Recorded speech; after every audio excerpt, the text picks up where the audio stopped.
آیت المحاربہ اچھی طرح سمجھنا ہے، اور اس میں سزائیں جو مذکور ہوئی ہیں وہ ہے یقتلو یسلبو، یقتلو یسلبو دو، تقطع ایدیہم وارجلہم تین، یونفو من الارض چار سزائیں مذکور ہوئی ہیں۔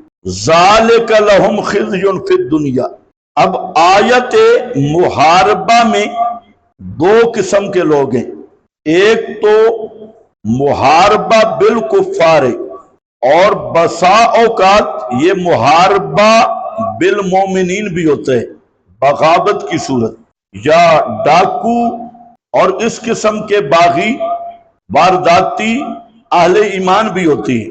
تو محاربہ عام ہے، الذین یحاربون اللہ ورسولہ، اور اس کا آیت کا جو اصل مطلب ہے وہ یہ ہے کہ حکومت اسلامیہ کے باغی دھڑے، صحیح اسلامی حکومت کا مقابلہ کرنے والے باغی حضرات، پھر یہ ڈاکوؤں کو بھی شامل ہے اور وارداتیوں کو بھی شامل ہے، لیکن اصل یہی ہے کہ حکومت اسلامیہ کے بغات، خواہ ڈاکو ہوں یا غیر ڈاکو ہوں، ان کو شامل ہے۔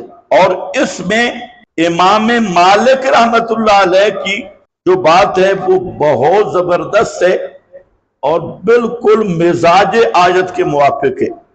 امام مالک رحمت اللہ علیہ فرماتے ہیں کہ یہ جو آیت ہے یہ حکومت وقت کو اختیار دیا گیا کہ ان چار سزاؤں میں جو سزا حکومت منتخب کرے یہ حکومت کے رائے کی طرف مفوض ہے، امیر المومنین کی رائے کی طرف مفوض ہے۔ اس لیے یہاں کیا آیا؟ یقتلو یسلبو تقطع یونفو۔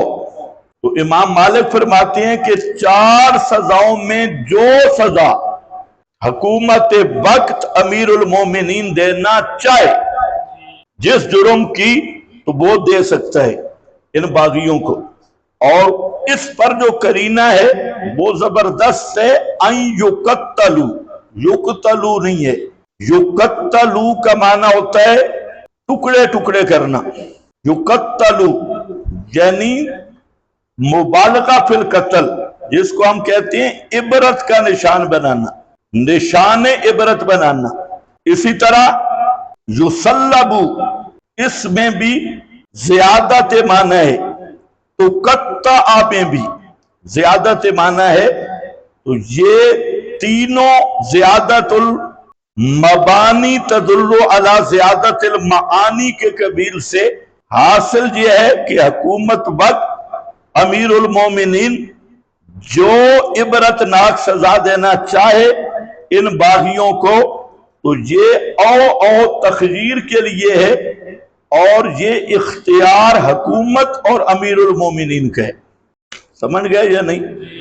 یہ امام مالک کا فرمان ہے، ایسے بہت زبردست ہے، صحیح معنی کی ہے۔ جمہور حضرات نے جہاں اور معنی کیا، آپ کے پاس ہے ذہب اکثرون الی ان هذه العقوبات علی ترتیب الجرائم۔ اکثر مفسرین اور فقہا نے معنی کیا ہے کہ یہ جو چار سزائیں ہیں یہ ترتیب جرائم پہ لاگو ہوں گی، لا علی التخییر، یہ تخییر والا معنی نہیں ہے بلکہ ترتیب جرائم والا معنی ہے۔ وقال ابن عباس و ابو مجلس و قتادہ والحسن و جماعت بکل رتبہ من الحرابہ رتبۃ من العقاب۔ یہ فرماتے ہیں کہ جس نوعیت کا جرم ہوگا اس نوعیت کی سزا دی جائے گی۔ والمراد منہ واللہ عالم التوزیع علی الاحوال، یہ ہدایہ شریف ہے، توزیع علی الاحوال یعنی جیسے احوال ہوں گے اس کے مطابق سزا دی جائے گی۔ ہاں ہر پہ اور جو جہاں سزاؤں کے درمیان بار بار آیا ہے تخجیر کے لیے نہیں، تفصیل کے لیے ہے۔ او فی الآیت علی ھذا للتفصیل، اس تفسیر پر یہ اور تخجیری نہیں ہوگا بلکہ یہ کیا ہوگا؟ تفصیلی۔ ابن عباس کی روایت عطا سے کلمۃ اوہا ہنا لیست للتخجیر بل ہی لبیان ان الاحکام تختلف باختلاف الجنایات وہذا قول الاکثرین من العلماء۔ تو انہوں نے کہا یہ اختیار نہیں ہے بلکہ جرم کی نوعیت کے مطابق سزا ہوگی۔ وقال ابو حنیفہ النفی بہم من الارض هو الحبس۔ دوسرا مسئلہ یونفو من الارض سے کیا مراد ہے؟ فرماتے ہیں کہ یہ حبس ہوگا، جیل میں ڈالا جائے گا، اور اکثر اہل لغت نے یہی معنی لیا، اور بعض نے جلا وطنی کا معنی لیا ہے، اور بعض نے آگے لغت کے حوالے لکھے ہیں کہ نفیہم ان یخلدوا فی السجن، عمر قید دی جائے گی، جیل میں ڈالا جائے گا، اور دوسروں نے کہا جلا وطن کیا جائے گا۔ اب ذرا دیکھو یہاں سزا بحسب جرائم کیسے ہوگی؟ ان یقتلوا پہلی صورت ہے، یصلبوا دوسری صورت ہے۔ تو پہلی صورت میں کیا ہے؟ صرف قتل، اور یصلبوا میں مال بھی لیا اور قتل بھی کیا۔ تیسری صورت تقطع، صرف مال لیا قتل نہیں کیا تو ان کے ہاتھ پاؤں کاٹے جائیں گے۔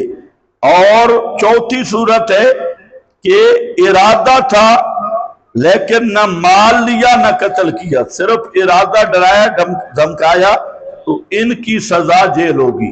تو یہ توزیع الجرائم ہے۔ او بھائی چار قسم کی سزائیں ہیں، تو اس صورت میں اور تفصیل کے لیے ہوگا، تخجیر کے لیے نہیں ہوگا۔ یہ اب اس پر امام لا رہے ہیں المحاربۃ للہ الکفر بہ، اللہ کے ساتھ محاربہ، اللہ کا انکار کرنا ہے، الکفر بہ۔ میں نے کہا محاربہ صرف کفر کو نہیں کہتے، محاربہ للہ و للرسول کبھی کفرن ہوتا ہے کبھی فسادن ہوتا ہے۔